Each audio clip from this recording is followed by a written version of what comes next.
どうもクピオです。今なんですけど富山県にいます。この発売前の新型ハッピーワンターボで5日間の車中生活、今2日目です。愛知県をスタートし北上、岐阜県の山の中で車中泊して今山を抜けたところです。道の駅近くのコンビニにいます。昨日は一般道のみ走行、現在走行距離約250キロ、平均燃費は1リッターあたり 9.4 キロでした。燃費は峠越えだったのであまり伸びませんでした。ただターボなので山道スイスイ走行できました。軽キャブコンなのに他の車と同じペースで走行できました。これはびっくりしました。キャブコン乗ってる方ならこれがどのぐらいすごいことか分かりますよね。車内ではこの暑い中 12V スリムクーラーのおかげで涼しく過ごすことができました。ただ今日からもっと暑くなります。もう今の外の気温は 37.6 度。ちょっとコンビニで止めただけなんですけど車内も 30.1 度まで上がってきました。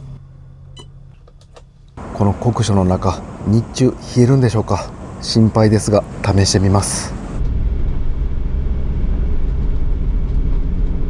今キャンピングカーのサブバッテリー電気残量があまりありません。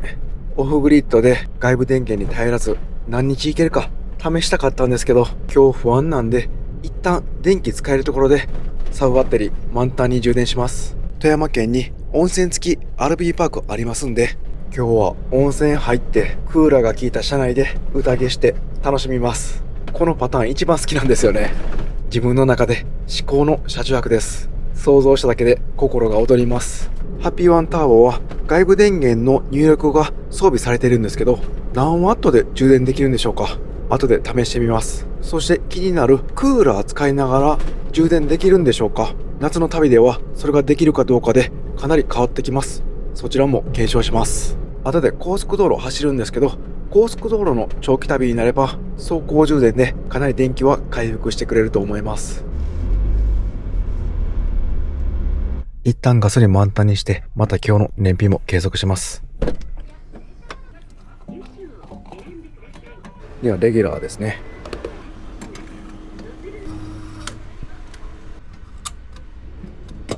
この後レーベースなんで給油庫の位置がすごい楽なんですよね。せっかく富山市内まで来てますんで結構お魚のお家ローカルスーパーが多いんですよね。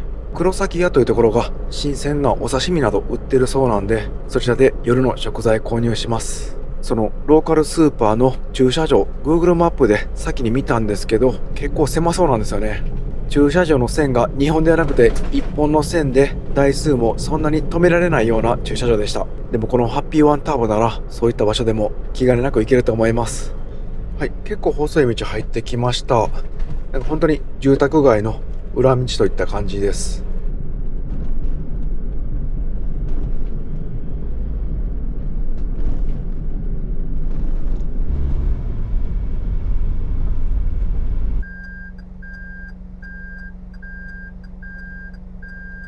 はい、かなり駐車場が狭くてもうギリギリでした。でもハッピーワンターボなら問題なく止められました。結構ね車混んでるんでこんな感じでもう隣り合った同士の駐車になりました。こっち側の車はもう線いっぱいまで来ています。でハッピーワンターボこっち側は結構空いています。で反対側もこんなに空いてますんでちょっと駐車まだ慣れてないんで緊張しましたが問題なかったです。こんな感じで頭も他の車に比べてもう全然出てないですよね。こういうローカル系のお魚の美味しいスーパーとかって結構来にくいんですけどこういったハッピーワンターボのようなちっちゃいキャンピングカーなら問題なく気兼ねなく来れるのは車中泊旅にとって楽しみが増えます。それでは買ってきます。ちなみに奥の方にも広めの駐車場あるようです。今日の朝富山県の港で採れた新鮮なお魚ゲットしました。もう早く温泉入って宴したいです。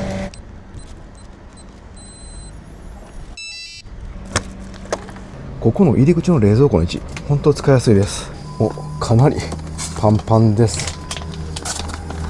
ギリギリ入りました。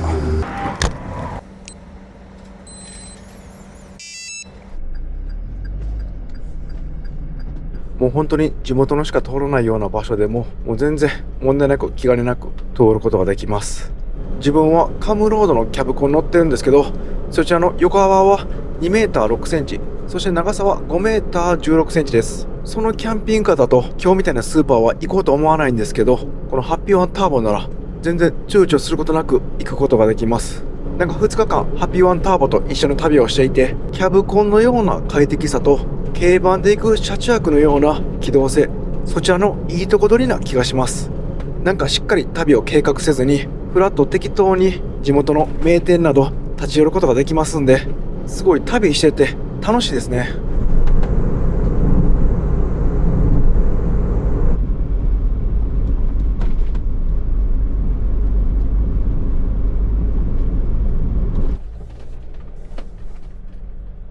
ここが富山県内で唯一の RV パークです。お店の前に第一駐車場があります。で、奥の方に第二駐車場があります。そちらが RV パークです。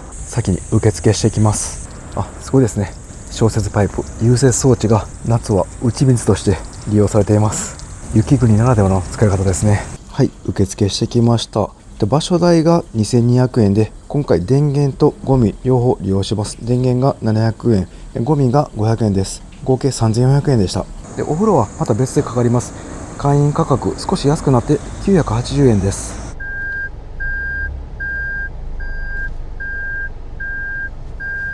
RV パークの方に駐車完了しました。ここは RV パーク専用なんでかなり広い駐車場です。駐車場のすぐ後ろですね、電源があります。早速つないでいきます。コンセントはこういった感じで普通の AC コンセントが刺さります。ドアの入り口側、こちらに収納ボックスがあって、ここに電源コード入っていました。長さ足りるかな。ハッピーワンターボの外部電源の入力はこの後ろにあります。閉めれるんで抜けなくなります。で、防水処理もされてるんで雨も入らないと思います。大丈夫ですね。届きます。これで今電気が入力されました。だいたい 535W で入力されています。現在サブバッテリーの残量は 52% です。で、この状態で一回クーラーつけてみます。今クーラーのコンプレッサーが回りました。すると充電されていたのが消費に変わって、今消費で 150W ぐらい消費されています。一旦車内が冷えて設定温度になると電力かなり下がると思いますので、そこからはプラスになるかもしれません。しばらく様子を見てみます。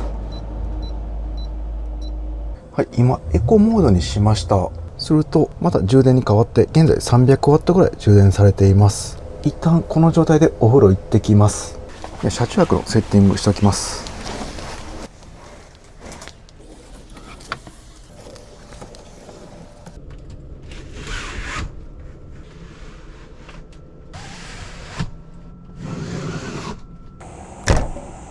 夕方なんですけどまだまだ暑いですね。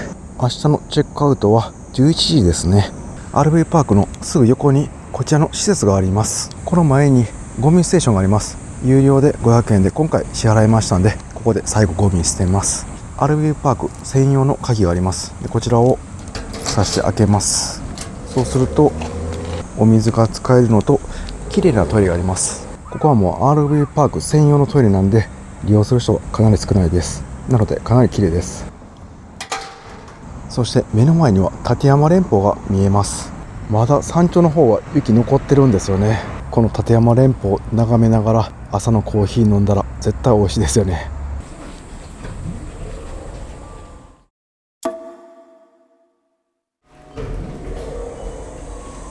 さっぱりしました。内湯と大きい露天風呂ありましたんで、ゆっくり堪能できました。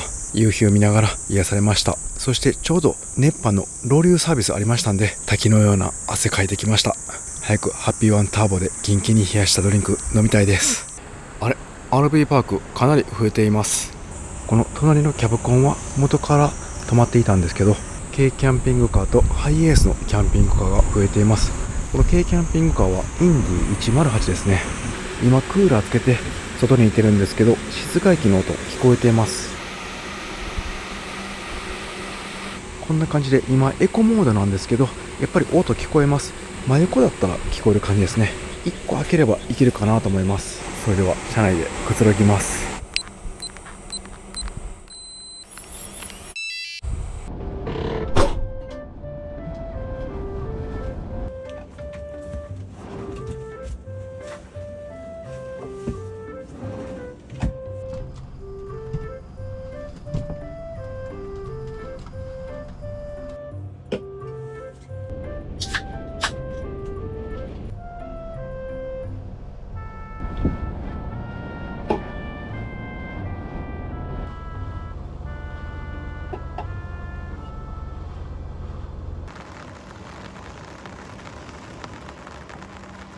雨降ってきましたね。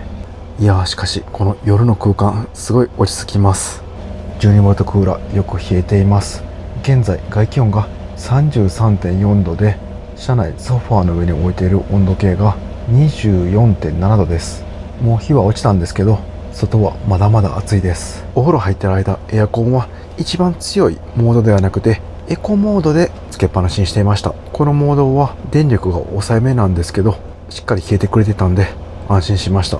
サブバッテリー現在も 400W 近く入力されていて、もう 74% までサブバッテリーの残量が回復してきました。これなら明日 100% 満タンの状態で再出発できます。よかったです。やっぱりこの DC12V クーラーは名前に DC12V って書いてるくらいなんで、 AC100V の外部電源はそのまま使えません。サブバッテリーへ充電された電力を使うことになります。直接使えないのがちょっと残念ですね。それではお腹空きましたんで、楽しみにしていたお魚いただきます。今日のスーパーすごい面白かったです。これ全部今日の朝取れたお魚です。こちらはキジエビの刺身です。そしてタチウオの刺身、これめちゃくちゃ美味しそうですね。こちらは岩牡蠣です。めちゃくちゃ大きいですね。これ2つで480円でした。こんな大きい牡蠣見たのは初めてです。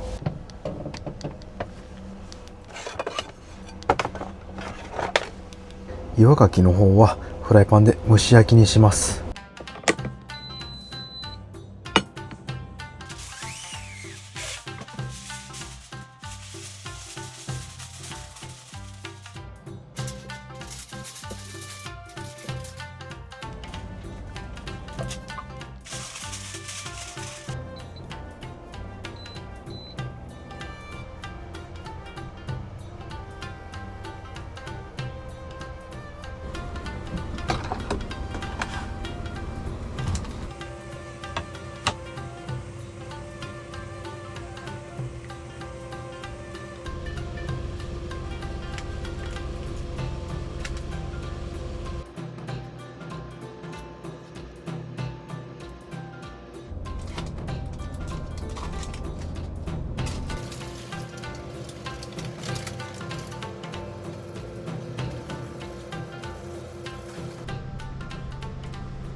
かなり豪華になりました。それでは醤油でいただきます。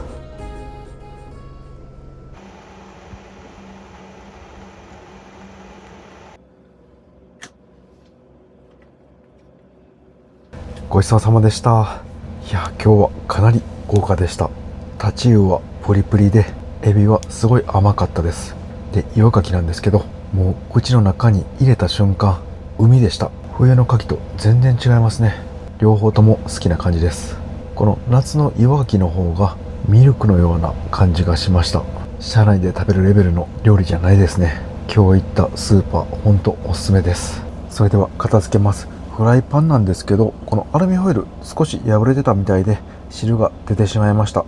かなりこびりついてます。そしてまな板も直接お魚置いたんで、もう今回は洗います。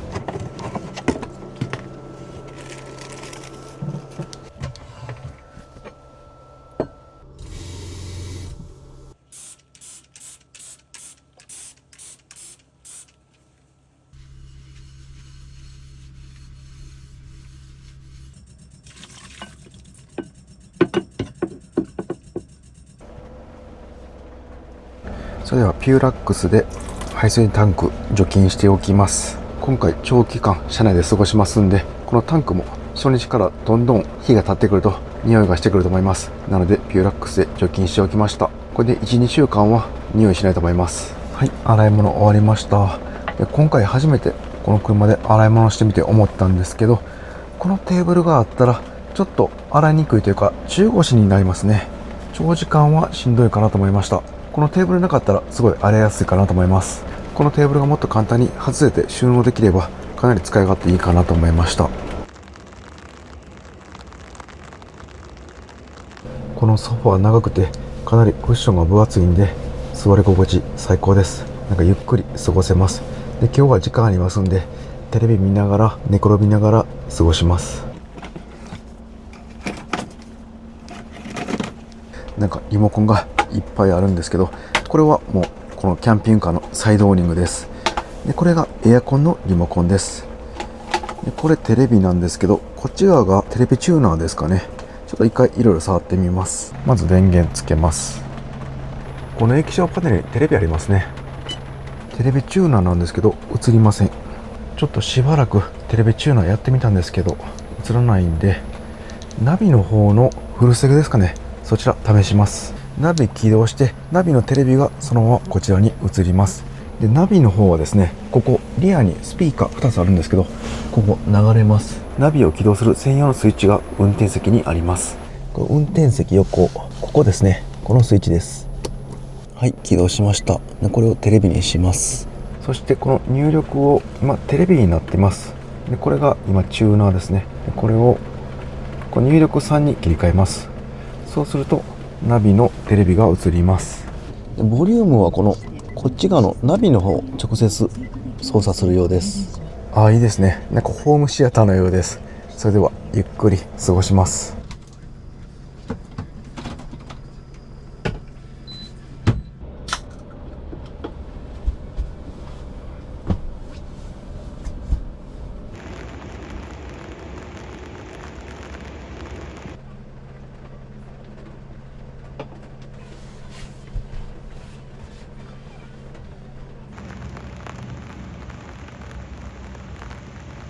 いや、この空間、時間が溶けていきます。先にベッド転換しといて、歯磨きも済ませておきます。でその状態でもうちょっとゆっくりしながら過ごします。なんかそうしないと寝てしまいそうな予感がしました。で今日はこちらソファーベッドで寝ます。ここのソファーベッド展開なんですけど、2回目になります。前やった時はちょっと手こずってやりにくいなと思ったんですけど、今日どうでしょうか。2回目なんでスムーズにできるかもしれません。試してみます。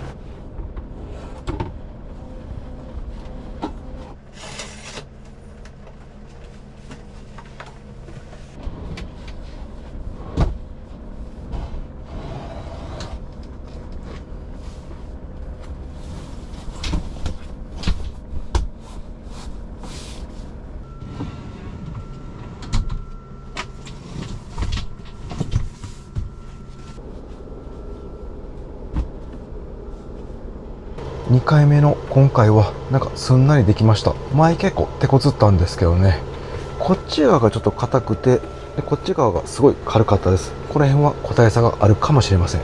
これで横幅が約 1200mm で長さがなんと 2200mm もあります。かなり広いですね。あと下に布団引くんですけど、こちらのバンクベッドに収納していました。なんで一度バンクベッド展開しないといけません。テレビこのままいけますかね。ちょっとやってみます。こっちの金具ロック外します。はい、で反対側も外します。でこれでテレビが倒れてバンクが見えます。でこの奥にちょっと手届かないですね。いけそうです。ちょっと見えないんですけど、もう手探りで出せます。上のバンクベッドもベッドとして使わないんであれば収納としても使っても良さそうですね。このソファーがですね、手前あると取りにくいんで、もう奥の方にやってしまえばここにスペースが生まれます。そしてこのまままた上げてみます。大丈夫ですね。またテレビ見れます。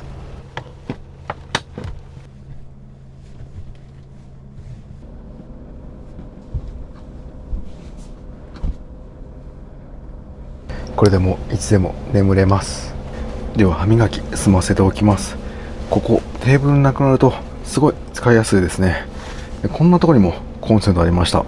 ただ気をつけないといけないのが、この蛇口をこう上に向けたまま水を出してしまうと、ここシンクから飛び出しますんで、もうこの辺布団とかびっちゃびちゃになります。この位置もいいですよね。こっちがソファーにして座ります。でテーブルここにあっても面白いですね。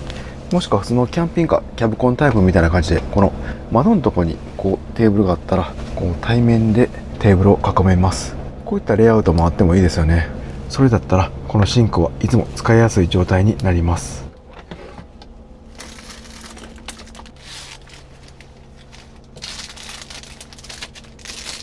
やっちゃいました。コップなんですけど床下収納です。もうベッド展開しちゃいました。一回戻さないとダメですね。歯磨きセットとコップはここの収納じゃないとダメですね。やってしまいました。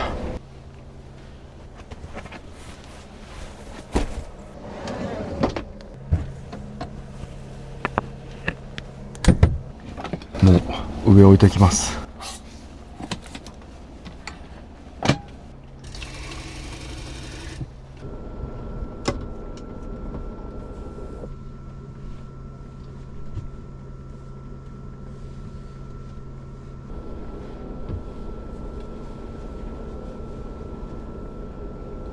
なんかこのテレビの位置なんですけど、最初ちょっと高いかなと思ったんですけど、これ寝ていたらもうちょうどいいです。もう寝る時用のテレビと言っても過言ではないぐらいちょうどいいです。エアコンも今エコモードで風量も一番弱くして、ちょっと温度上げたんでかなり静かです。車内はちょっと寒いぐらいなんですけど、このタオルケットかぶっていたらちょうどいいかもしれません。今日はもう一晩中つけておきます。で、今現在もうバッテリーは 100% になっています。こっち側座ってみて確信しました。この向きですね。めちゃくちゃいいです。ここにテーブルあって、でこの対面で座るモードですね。こういったレイアウト、このハッピーワンのサイズだったらめちゃくちゃ合うと思います。ここはもう通路になります。なのでシンクとかこの辺キッチンがすごい使いやすくなると思います。なおかつ対面で結構大きめのテーブル置けますんで、かなりゆったり座れると思います。もうワンサイズ小さい本当の軽規格の軽キャンピングカーじゃそのレイアウトは狭すぎてダメなんですけど、ここハッピーワン横幅ある程度ありますんで、この対面のレイアウトがすごい合うと思います。しかもこっち側の2列目シートですね、これを対面型こっち側向いたり向こう側向けたら走行中もチャイルドシートをつけられますんで、夫婦2人旅の車中ユーザー以外に家族で使う方も購入層に入ってきそうです。そうなるともうこの辺とかですね、もう全部電子レンジとか収納とかオーブントースターで、なんかこの辺とかも全部全面に収納や家電埋めれますんで、かなり使い勝手良くなると思います。ここもなんかいろいろできそうですね。収納になりそうです。でセカンドシートこっち向きに座るときにもう電動リクライニングみたいな感じでフラットになってくれたらめっちゃいいですよね。フラットで足もこう浮き上がってきてフラットになるみたいな、飛行機のファーストクラスの2人ソファーバージョン、そんな感じのセカンドシートだったら最高ですよね。といろんな妄想してますが、そろそろ眠りたいと思います。この寝て見上げると完成照明が結構綺麗に見えます。ここからの景色もいいですね。そして最初気づかなかったんですけど、ここなんですけど 12V クーラーの吸気口がありました。なのでここにフィルターとか貼っとけば汚れ付着して掃除も簡単そうです。これは気づきませんでした。今日で2日目の夜になります。なんかまた初日とは変わった印象になってきました。このソファーベッドも展開の数を重ねると早くなってきて、最初思っていたよりも面倒ではない気もします。ただ展開後の荷物が取りにくいので上に置く工夫がいります。明日もまた新たな発見がありそうです。もうテレビ消しときます。このハッピーワンターボの内外装動画出してすぐに70台売れたようです。今撮影しているこのレビュー車中泊動画出す前でもかなり売れているので、この動画出る頃にはさらに売れそうですね。それだけハッピーワンのターボを皆さんが待ち望んでいたということになりますね。実はハッピーワンターボという名前、その内外装紹介撮ってる時に自分が提案させてもらいました。最初 RS1 だったんですけど、せっかくハッピーワンが浸透しているのにもったいないと伝えたら、もうその場でハッピーワンターボに名前が変更して決まりました。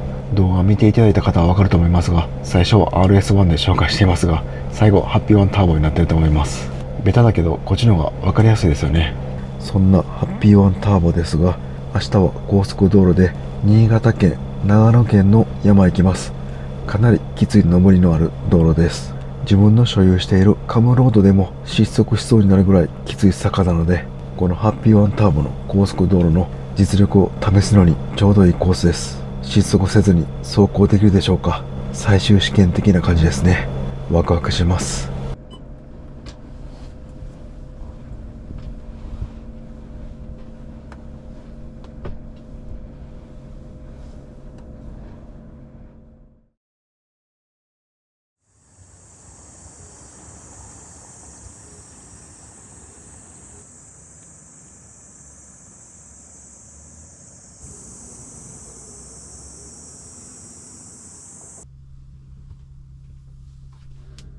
はようございます。外すごい静かでぐっすり眠れました。予想通りこのソファーの生地分厚いんで寝心地も良かったです。この薄いの1枚だけだったんですけど、下に敷いてんのもう全然背中も痛くならずに快適に眠れました。一人で使うとこの横幅がもうめっちゃ広いんで寝返り打ち放題です。なので睡眠の質も上がっています。これ昨日 Apple Watch で寝るときにつけていた睡眠の質のステージがわかるアプリなんですけど、もうこの覚醒ですね。これ朝方2度寝した時に覚醒がありました。でその他はもう深い眠りずっと続いてます。この下の方が深い眠りになります。エアコンもこの位置だったら直で当たりますんでかなり涼しいです。なのでもう寒かったんで切ったりしていました。でまた暑くなったらつけたりしてました。自分に合う設定温度を見つければかなり涼しく眠れると思います。それでは朝の準備、着替えや髭剃りなどしたいんですけど、このソファーモードではちょっとやりにくくて荷物とかもこの下入ってますんで、もう一旦通常のソファーモードに片付けてから朝の支度していきます。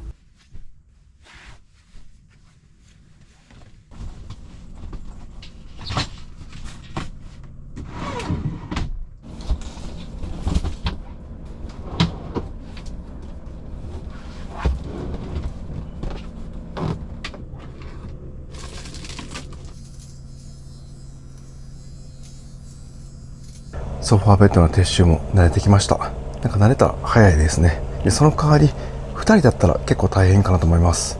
ここのスペースに立って収納しますんで、もう一人はこっちのソファー展開してるときはこっち側に来てもらって、でこっちが展開するときはこっち側に行ってもらう、もしくはもう出てもらうかですね。ただこの広さは魅力的ですね。そしてクーラーのことでちょっと気になることが昨日ありました。夜寝てるときなんですけど、その最初の眠りにつくときですね、このクーラーの室内の音が聞こえなかったんですけど、室外機の音が床下の外側にありますんで、結構低めの音ですね。ブーンっていう音が聞こえました。多分この辺の下に室外機がありますんで、ちょうど頭をこっち側にした時ですね、ちょうど真下になります。で音が聞こえましたんで、自分はもうそのまま大丈夫だったんですけど、これ気になる人は気になるかなと思いました。で今回この車中泊スポットがこっち側がちょっと上でこっちが下だったんで、頭をこっち側にして寝ました。なんで平行にすれば別にこっちが頭でも大丈夫なんで、その場合は問題ないかなと思います。自分は今までですね、経験上なんですけど、車中泊スポットについてから寝る位置を決めてます。車体をカースロープなので水平にすれば寝る方向決められるんですけど、意外と平行かなと思って座ってみたら傾いてるってよくあるんで、もうカースロープで平行にせずに寝る方向で対応したりしています。それが一番早くて楽なんですよね。なので寝るときに小さい音でも気になる方は室外機の音もチェックしてください。試乗した後に中でエアコンつけてこっちが頭にして寝るとか試してみてください。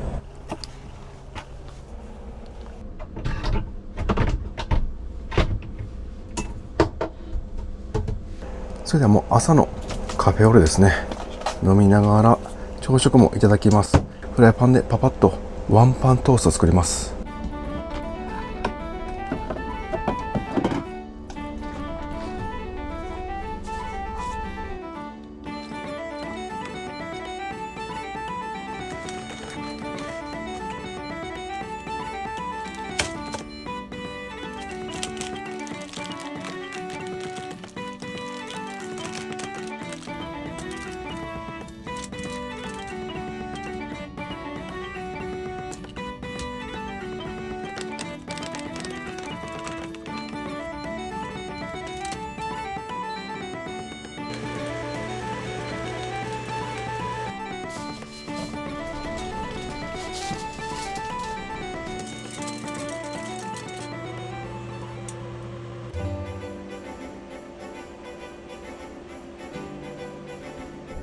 いただきます。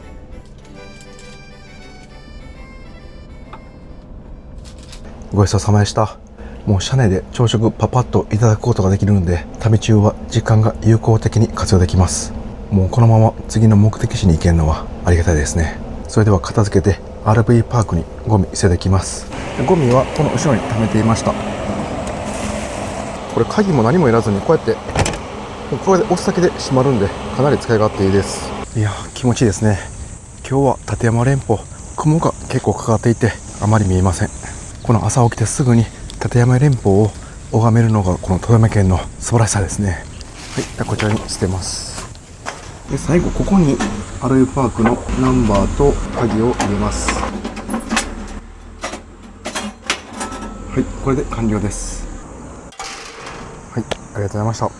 電源抜いて出発の準備します。やっぱりこの電源はですね、クーラーずっと使えるっていうのもあるんですけど、次の日サブバッテリーが 100% の状態で出かけられるっていうのはかなり大きいですね。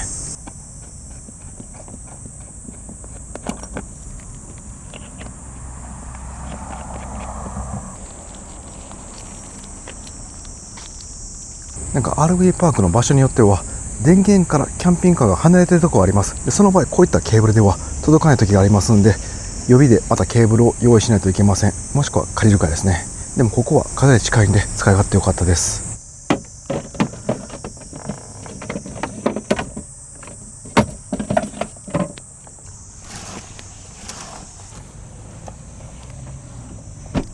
車の方の準備も一瞬で終わりました。それでは再出発します。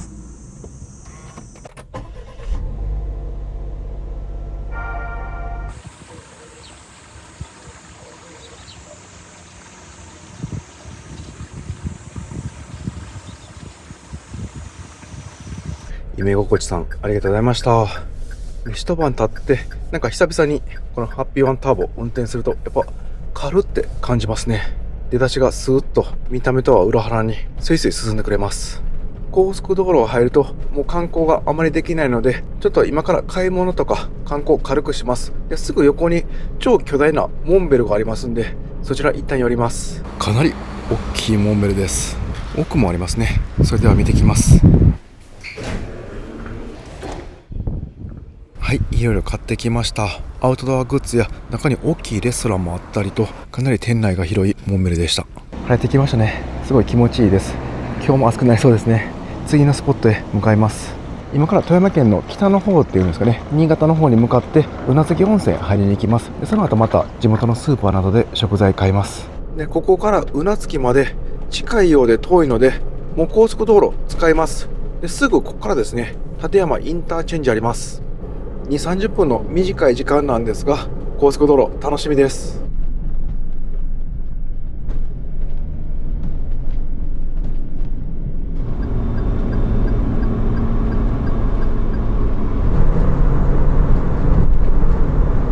はい、高速道路入ってだいたい15分から20分ぐらい運転しました。で感想なんですけど、結構ね安定してますね。今風もちょっとだけ吹いていて車体に当たってる感じはします。そして速度はメーター読みで80キロなので実速75くらいでしょうか。それでずっと走っています。時折風が当たった時なんですけど、ちょっと押される感じはあるんですけど、本当に小さい揺れっていう感じですね。足回りをいじっていないハッピーワンも乗ったことあるんですけど、もうそれと比べると雲泥の差です。やっぱりノーマルのハッピーワンのベース車、ハイゼットトラックよりこのハッピーワンターボのベース車アトレの方がトレッド幅、前輪と後輪のタイヤの幅が広いので直進の安定が増しているような気がします。そして自分の乗っているカムロードと比べてなんですけど、自分の乗っているカムロードはもう足回り、強化ショックアブソーバー、スタビライザー変えています。そのカムロードと比べるとやっぱり若干安定性は負けているかなという気もします。ただまだ乗ったばっかしで横風もそんなに吹いていない状態なんで、15分乗った感じではハッピーワン以上カムロード未満、そういった印象が受けました。この辺は長距離ですね、乗ってみてまた変わってくると思います。特に上りや伊勢湾岸道のような強い横風のところ走行して体感してまたお伝えします。はい、一旦高速道路降ります。また今日の夜ですね、高速道路旅に戻ります。そこからはもう愛知県までかなり長距離になりますので、いろんな道体感します。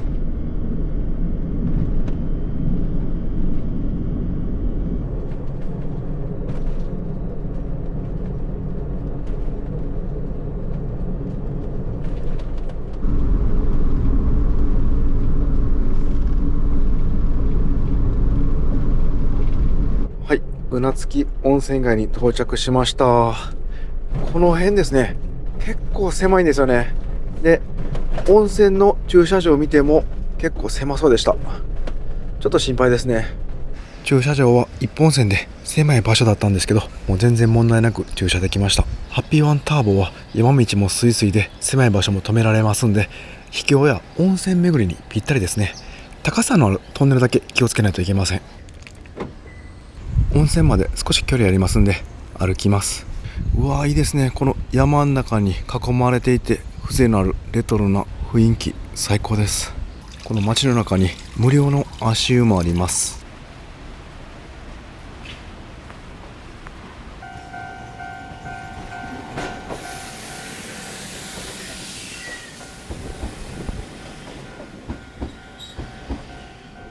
めちゃくちゃ雰囲気のいい駅ですね。うなつきビールが売っていたり、釜飯の自動販売機などもあります。少し街観光してから温泉入ります。ここがうなつき温泉の日帰りが可能なうなつき温泉総湯夢どころうなつきです。実はですね、もうちょっと先行ったら山の方にもっと秘境な温泉あるんですけど、結構クマが出ますんで、今回は安全な方にしておきます。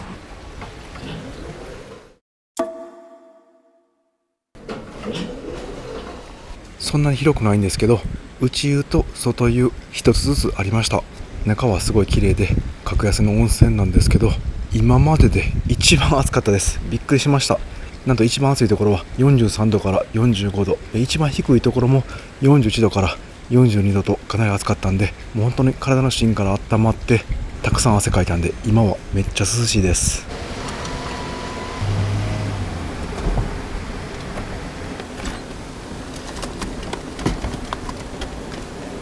美味しそうな自販機の釜飯ありましたんで、車内でパパッといただきます。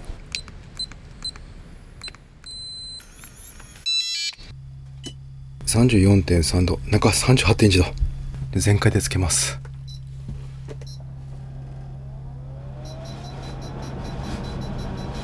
でも早速釜飯いただきます。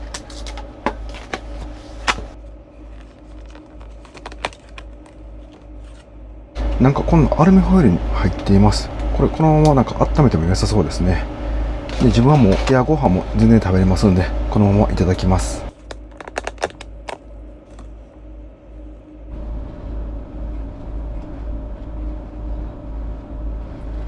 豚の角煮に山菜、椎茸、いろんなものが入っていて、でご飯がですね、すごい醤油とだしの味が染みていてめちゃくちゃ美味しいです。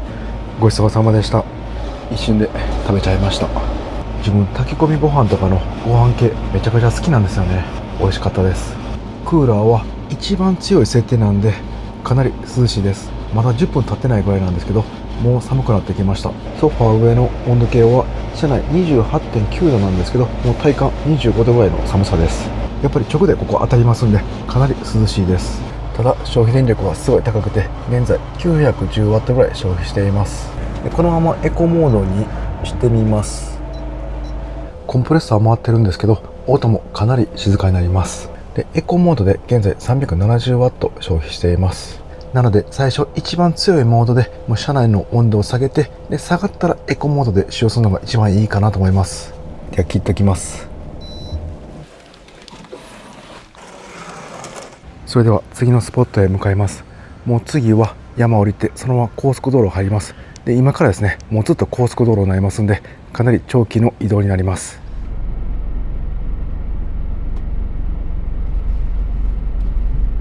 いや、いい場所でした。で先ほどですね、その温泉のなんかスタッフの人に聞いたら、この山奥の方の温泉ですね、そちらの方クマもう出ないよと言ってました。信じていいんでしょうか。次はチャレンジしてみたいと思います。結構雨が降ってきました。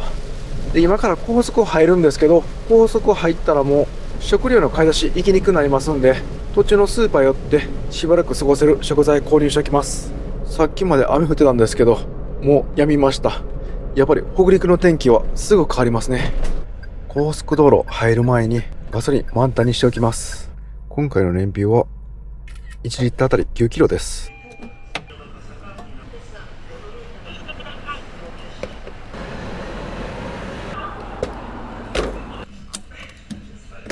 これで高速道路の燃費も計測します。なんかやっぱりガソリンタンクはそんなに大きくなくて、燃費も一般道だとそこまで伸びないんで、給油回数が今回多かった気がします。コンビニなどで休憩していたら遅くなっちゃいました。もう日が暮れそうです。で、この後なんですけど、自分パソコンで編集や他の作業とかもやらないといけないので、新潟県入ったらもう早速パーキングエリア入ります。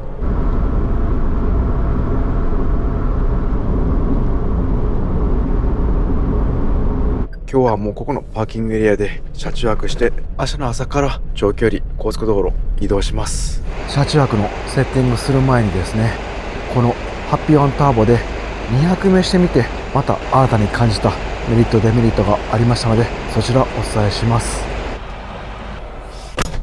昨日初めて車中泊してみて、メリットデメリットたくさんありました。で、動画内でお伝えしたんでもうないんかなと思ってたんですけど、2泊目の車中泊でまた新たに感じました。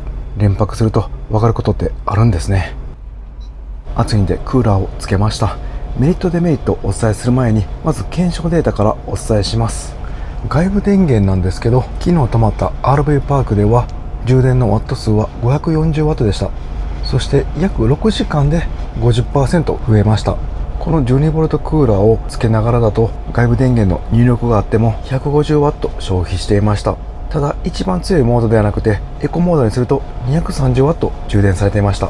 そしてこういった AC 電源ですね、こちらは外部電源挿すともう直接外部電源から電源が使えました。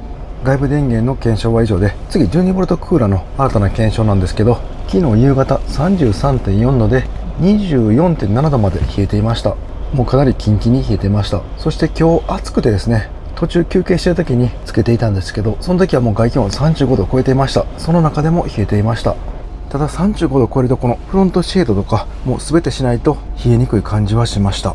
こっち側のシェル側は断熱ボディなんで、もうシェードパッて開ければ結構すぐ冷えてくれましたが、この前はガラスなんでかなり熱がきます。これはカーテンしないと冷えにくい感じでした。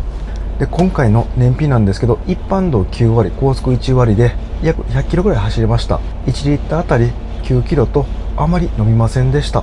結構信号のストップ&ゴーが多くて、山も走りましたんで、あまり飲みなかった印象です。エアコンもずっとつけていました。それではこのハッピーワンターボ2日目車中泊してみて、新たに感じたメリットデメリットをお伝えします。まずはデメリットから。この薄型の 12V クーラーなんですけど、結構ね、騒音が気になってきました。今はエコモードで使用しています。一番強いモードにすると結構室外機の音がうるさかったです。これ一番強いモードです。この車体下に室外機があります。これが結構音聞こえます。今はこんな感じでトラックの運転手さんが休憩されていてエンジン音をしますので、あまり聞こえません。この状態でも近づくと結構聞こえます。こんな感じなんで、エンジン音が全然ない静かな場所だったら少し気を使うかなという感じです。静かな場所でもし横に車中泊されている方がいれば音は聞こえると思います。なんで1個開けて止まった方がいいかなと思いました。昨日は一番静かなエコモードでこっちが頭にして寝たんですけど、その時もこの室外機の音がブーンっていう低い音ですね、結構聞こえました。なので頭はできるだけこっちにした方がいいと思います。2つ目のデメリットなんですけど、このソファー下収納、かなり大きい収納があるんですけど、これがねかなり重くてちょっと出し入れしにくかったです。ここなんですけど、これを押して引きます。で、このテーブルがあるんで力が入りにくいんですよね。なおかつこれ荷物結構入ってますんで、今重たいんです。ちょっとこんな感じで今頑張ってるんですけど引けません。で、真ん中あたりから手入れて、で隙間空いたらこんな感じで引いたら開く感じです。ちょっとね筋トレ的な感じですね。このテーブルがなかったら取り出しやすいんですけど、少し荷物を出し入れするだけで、この開けたりとかするだけでこのテーブルをまた外したりつけたりするのも面倒なんですよね。こっち側は荷物何も入ってなくてバッテリーなんですよね。なんで収納としては使えなくて、ただベッドの台として使えます。で、これはもうめちゃくちゃ軽いです。このぐらいの軽さがあればいいんですけどね。これはもしかしたら個体差があるかもしれません。この車だけやたら重いとかかもしれません。でも荷物結構入れたんで、その重みかなと思います。寝るときはこのテーブルを一旦どけてますんで開けやすいんですけど、物出し入れするとき結構しんどかったです。なんかもうこの辺にボタンポチってあってウィーンって開く感じだったらもう最高なんですけどね。ここの収納がかなり便利なだけに少し惜しいなと思いました。3つ目のデメリットなんですけど、このシンクある程度大きさもあって洗い物もしやすかったんですけど、今回ちょっと初めて長時間シンク使ってみて洗い物してみて遠いんですよね。このテーブルがあるとなんで中腰な感じになります。でこれが長時間だとちょっと辛いなと思いました。テーブルをずらしてこんな感じで使うか、もしくはこのテーブルをもう撤去するか折りたたむか、何か DIY が必要だなと思いました。この辺自分で DIY とかできる方は問題ないと思うんですけど、できない方はこのテーブルちょっと使いにくいかもしれません。次はデメリットまでいかないんですけど、ちょっとお伝えしておきたい番外編があります。2つあるんですけど、まず1つ目がバッテリーシステムの反応と、気になる方は気になるかもしれません。こっち側のソファーの下にバッテリーシステムが入ってます。でバッテリーシステム結構熱出ますんで、ファンで冷ますような感じになってますが、そのファンの音が結構します。で今ちょうど回り出したんで撮ってみます。こんな感じでちょっと高周波っぽい音なんで、気になる方は気になると思いましたんでお伝えさせてもらいました。で番外編2つ目なんですけど、この昨日から自分も絶賛しているターボエンジンなんですけど、出だしはノンターボのエンジンと変わらないぐらいかもしれません。時速でいうと10キロぐらい、20キロぐらいからはもう普通にターボエンジンでスイスイ走るんですけど、0から10ぐらいがね、やっぱちょっと遅い感じがします。でこの辺はもうターボエンジンとノンターボのエンジン変わらない気がします。なのでそちらもお伝えしておきます。一方新たに感じたメリットなんですけど、まず1つ目、この外部電源ですね。機能を使ってみてかなり実用的だなと思いました。 DC12V クーラーと AC コンセントから IH とか同時使用したんですけど、バッテリー充電していってくれました。でここの AC そのまま外部充電の電気使ってくれるのはかなり助かります。なのでどんなに電気使ってフル活用しても、この 12V クーラーエコモードだったらどんどんサブバッテリーに電気が溜まっていく状態です。なので次の日にはもう 100% になっています。これはかなりでかいです。せっかく RV パーク電源あるとこ止まっても、この DC12V クーラーや他の家電を消費するだけで終わってしまうと、次の日バッテリー 100% から出発できません。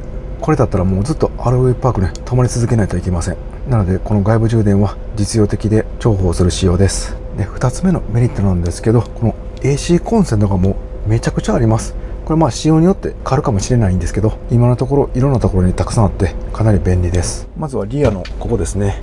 ここに1、2、3口と、あとは USB 挿すところが2口あります。で今回発見したんですけど、ここにも AC コンセント2口と USB2 口あります。で運転席の後ろ側、ここにも AC コンセント2口と USB2 口で、こちらは DC のシガーソケットがあります。こんな狭い空間にこんなにも AC コンセント挿すところあります。やっぱり延長ケーブルをいちいち常備しとかなくていいんで、どこでも家電使えるのは嬉しいですね。で3つ目、最後感じたことなんですけど、この昨日ですね、下のソファーベッド展開して寝てみたんですけど、これかなり良かったです。最初は展開めんどくさいかなと思ったんですけど、何回かやってたら早くなってきて、そんなに苦じゃなくできました。このテーブルの撤収だけちょっと手間かかるなと思いました。今日もここで寝たいと思います。でこの下の収納ですね、先ほどのデメリットであったちょっと重たいっていうのですね、これもなんとか改善すればかなり使い勝手良くなると思います。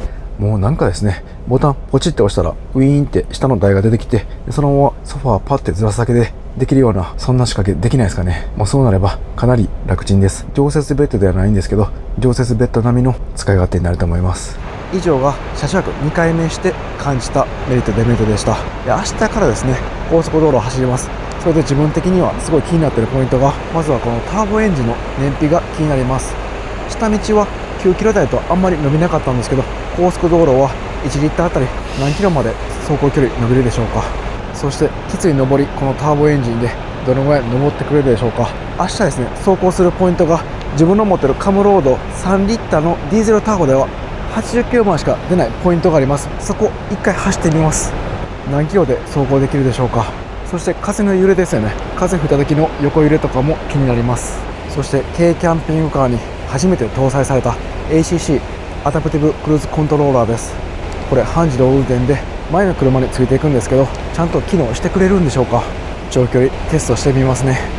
で車内ではこの騒音の中、どのぐらい快適に眠れるでしょうか。結構ね、遮音性はいい方だと思うんですけど、かなりもう周りトラックがディーゼルエンジンずっとつけっぱなしなんで響いてくると思います。寝るときどうなのか実際に寝てみて体感します。で今サブバッテリーが 89% で、今晩一晩 DC12V クーラーつけっぱなしになります。そうなると明日の朝はもうバッテリーがかなりなくなっていると思います。その状態で長時間走行してまた回復してくれるのか、オフグリッドで2泊目真夏でも車中泊できるのか、こちらも実際に試してみます。それでは車中泊の準備していきます。